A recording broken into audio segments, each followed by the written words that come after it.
I mean, it looks comfortable based on the performance, Bruce. I mean, to be honest, I didn't really expect much less. I did want to ask, though, I believe you've been to like smaller level fights, and I have as well, where I think that'd be the closest atmosphere to this. Can you explain what it's like sitting there in your basically your cage side for the most part in normal events, no fans around, and then in this one, we see a full blown knockout with like the Francis Ngannou one. Like, is there a massive difference to you there?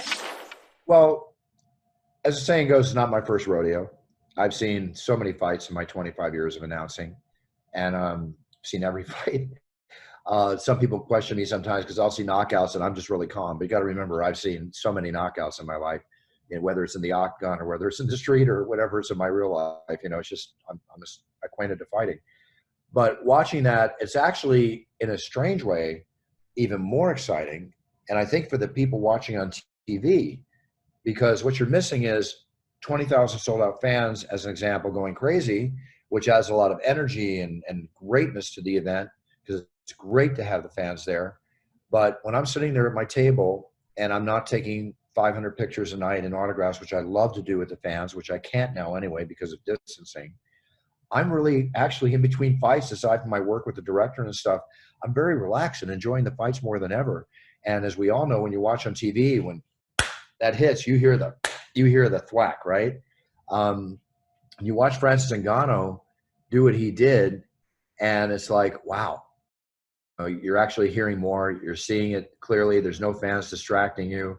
Um, to me, it's not a negative. It's actually, I'm enjoying the heck out of the shows. I really am. But I love when the fans are there. The fans are great. I just pray that we get through this to where I can take a picture with a fan again, when I can fist bump again. If you notice the fighters, and I never instigate a fist bump ever with a fighter, they come at me.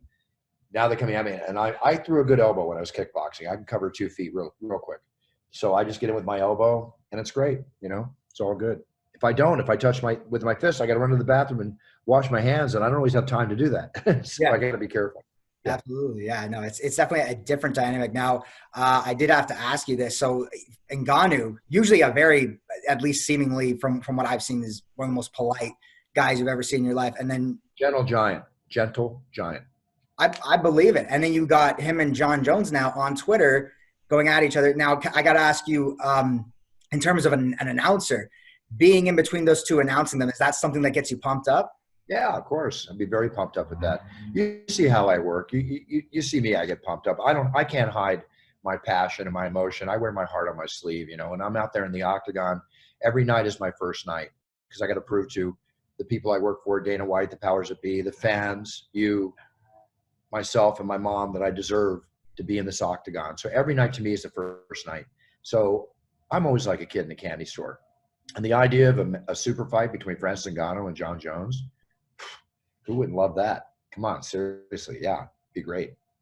I think it'd be a pretty interesting one for sure to see how that would go down. Now,